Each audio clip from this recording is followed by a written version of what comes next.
Well, folks, we've got yet another lawn mowing in the books.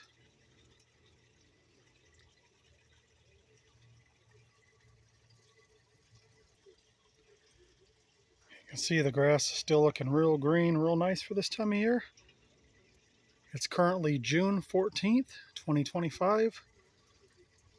We're in about the low to mid 90s, anywhere between about 92 to 96 this time of year up here in northwest Nevada. You can see the trees are getting fruit. The apple tree, the pear tree, the little tiny Rainier cherry tree out there has some fruit on it. And of course, my great big cherry tree. I've already got like 4 big bowls of cherries off this, and it's still loaded. Matter of fact, I'm going to have to start picking these right away because that's about as ripe as you can get. The birds have been starting to get them.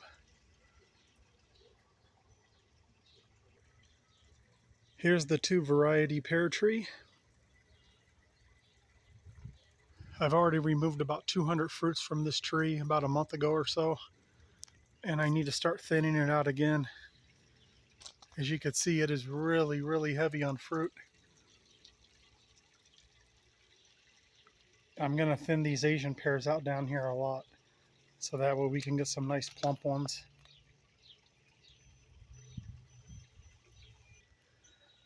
Here's the peach tree, folks, and in the previous 2 years it did produce fruit. I probably had about between 6 and 7, 6 to 8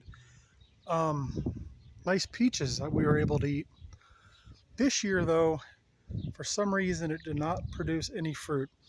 It did flower, a beautiful pinkish red flowering, and I don't know if it's just something in the environment, or we did get really strong winds and it did get really cold when it flowered. Could be something to do with it, I'm not sure. But overall, the tree itself is looking very healthy. It's just not going to produce any fruit this year, so we'll hope it does next year. Here's the little teeny Rainier cherry tree. It's not much to look at, but it is producing some Rainier cherries, as you can see. How big they'll get, I'm not sure, but we'll see. I still really think this tree needs to be pruned. Although the nursery told me don't prune it for 2 years, I think it needs it to stimulate growth. But it is producing some cherries. Now here's a Santa Rosa plum tree. I believe this is its 3rd year here. All these trees did get pruned back in the winter except for the Rainier. I did prune this one back. I didn't go very hard on it, but I did prune it. And I'm going to say it probably had about 100 fruits on it. And, a lot of the smaller ones turned yellow, fell off. But some trees do that. But the larger ones, as you can see, are on there. And I think there's about 12 or 13 of them. They're mainly in the bottom of the tree here. And I do think we are going to get some plums this year, which will be the first. Well, last year I got 1 plum. So this year I think we're going to do pretty good. I think I counted about 13 or so on there. But overall, I'm really happy with the Santa Rosa plum. I don't think I'm going to prune it back this winter. I think this winter I'm going to leave all the trees alone. I have pruned them back now for the last 3 winters. The first winter, or maybe the last 2. The first time I went really hard, especially on the pear and the apple. I pruned those back really hard. And then the next year they grew really well. I got a little bit of fruit on the apple. I still got plenty of fruit on the pear. And I did get fruit on the peach. I didn't prune that one back too hard. I just focused really on the pear and the apple. And then last winter, I pruned them again, but I followed the 1/3 rule last year, so I didn't prune them back that hard. The first year, I just kind of wanted to get the structure of the tree where I wanted it. And now that they're growing well and they look pretty healthy, I don't think I'll prune them this year. Pears just grow upright. There's really not too much you can do about that. I've tried to prune it to get it to have some outward growth. It's helped a little bit, but that's just how these trees are. Now the apple was in pretty bad shape, and the first really hard pruning kind of, got the structure where I wanted it. Maybe it's been 3 prunings now, and then last year I followed the 1/3 rule, but you could see it's growing into a very nice full apple tree now. So I think this year I'm just going to leave it alone. And of course, the big cherry tree here, I had this pruned, I believe it was 2 winters ago now. I did have a professional arborist come out and prune this. And he told me this is one of the healthiest cherry trees he's ever seen up here in northern Nevada. I wanted him to kind of prune it a little heavier, and he said no. I had to listen to him. He's the professional. He did what needed to be done, took out some dead wood, thinned out the interior of it a little bit. And you can see it's still keeping up pretty high from the bottom. So I'm going to leave this one alone too this year. I mean, it produces great cherries. So that's where I am with all the trees. Here's a little closer of the apple here. It's doing really well. Here we got some type of annual. I forget what it's called. But a bunch of strawberries in there. I come out here and pick them every couple days. Whenever I see some strawberries on there, I pick them. Either I do or the birds do. But that's doing pretty good. Now, how about somebody comment? Shoot, I don't think there's any flowers on here. There is. Is this a honeysuckle or a jasmine? They're kind of dead, but I don't remember if this is a honeysuckle or a jasmine. I think it's probably a honeysuckle. Let me know if you guys know. Because I planted two, a honeysuckle and a jasmine. I planted the other one over here. This is the same time, years and years ago. This one died, so I pulled it out, and I planted a trumpet vine here just about a week ago or so. So if this grows, I know this will take over the entire fence in the yard. These are invasive. You got to be on top of them. But I figure it'll be nice going up here and covering the fence in years to come. So this here's a cottonwood. It's a volunteer. It obviously came from either that big cottonwood over there or one of them over there. I know better than to have it here, but I'm going to let it go for a while. Like I told my wife, once it gets too big and it's too much trouble, I'll just cut it right off and, be done with it. But it adds a little something back here. I've got all my pots full of wildflowers, as you can see.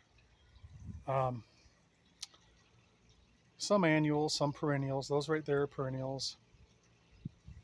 And then I didn't plant any of these sunflowers. These are from the birds or the squirrels or whatever. Tuck them in there.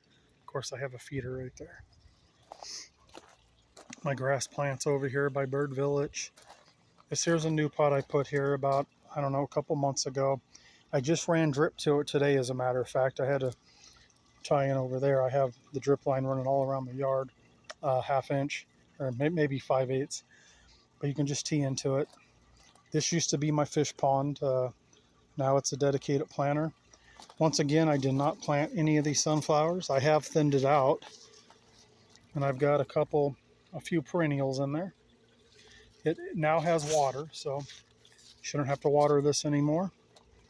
There's another bucket of wildflowers there. All these buckets you see, every plant in my backyard, everything is on drip. Here's the grapevine. Look at the grapes going on there. I just have to be able to get the grapes before the birds or the mice or squirrels or whatever else likes to eat them. I usually cut this down pretty aggressively in the winter. This year I'm gonna leave more of the vine. There's the fish pond. There's all the fish in there. I have 2 pumps in there now, and one of them has a filter on it. The other one just the water flow. This here's a butterfly bush. Comes back every year, and as you can see, it's being overtaken by all kinds of other stuff, but that's fine. Oh, look at that. We got some poppies, some California poppies popping up in there too. There's just a random bell pepper right there. Here's Bird Village. I do have a couple birds in there. Here's the apple tree again. Here's my catmint. This one is always full of bees. The bees absolutely love this plant right here. Just your regular type of mint here. I got all these plants on clearance for $1 at Lowe's, so I've been putting them all over the yard. I got a couple tomatoes I have to figure out what to do with. Here's my little 3-tier repurposed fountain here. Got some different stuff in there. I just planted herbs in here. That's a lemon balm and sweet basil and parsley, and I just threw a bunch of seeds in there for the wife. We'll see what it is once it gets going. Here's another bucket of wildflowers here. Also everything on drip. Here's an Icelandic poppy, and as you can see, I did not plant any of these sunflowers. I'm going to have to thin them out. It's overtaken the Icelandic poppy. Here's a, what are these called? Oh, it starts with the S. I got it right on the tip of my tongue. I always forget what these, salvia. Got a salvia in there, and look, another, look at these sunflowers. You just can't keep them out of here. The grass plants over here are doing real nice. See, they're starting to grow. I did start this from a scion, just a little piece of wood last year. That there's a fruity mulberry. So I put it in this pot. Once it gets too big, we'll figure out what to do with it. I just made this little planter out of some pieces of firewood there. Put a English lavender in it. And even that has drip, as you can see. So we'll see how this does. There's a fountain to attract the birds, one of them. There's a socialized garlic right there. Primrose is popping up a little bit. Here's that purple robe locust that gets blown down from the wind every year. You can see how low I've cut it, and it put out another sucker there, whatever you want to call it. I've tried to form it into like a three trunk tree. It's growing nice. You just can't kill it. We'll just let it go. This here's another mulberry. I did not plant, but it's in a bucket, so I leave it, feed it to my tortoises. More birdhouses came from this wild mulberry over here. That's a fruiting one as well. Got a little bit of stuff going on in here, trying to fill this up. All the wildflowers are popping up in here. Shasta daisies, they're perennials. They come back every year. Of course, more sunflowers. Look at them. Geez. Looks like we got a marigold coming up. Just a variety of wildflowers in there. More salvia over here. I'll be putting more of this in the ground. I'll be harvesting the seeds and putting more of this in the ground. Salvia is real good. That's a Virginia creeper. Didn't plant that. You can see it's coming from the neighbor's yard too, right there. It just must have blown a seed in there, so I keep it. Here's my lawn, looking magnificent, if I do say so myself. Here's the chocolate mint. Look at it. It's really blowing up. Here's another butterfly bush here. This here is going to be a lily. You can see it's about ready to bloom there. Another butterfly bush there. I don't know what these are called, guys. If you know, let me know. They get these flowers on them, and then they get seed pods on them. Some type of a desert type plant. Look, more sunflowers invading this pot. Here's another one of these plants. Look at the big giant things on them. Here's some hollyhocks, as you can see, up here at the top of the garden by the goat. Hey, Mr. Goat, how are you? And I did put some offerings back here from the squirrel. You can see I got my trail cam set up. Got a dried corn on the cob, some apples back there for it.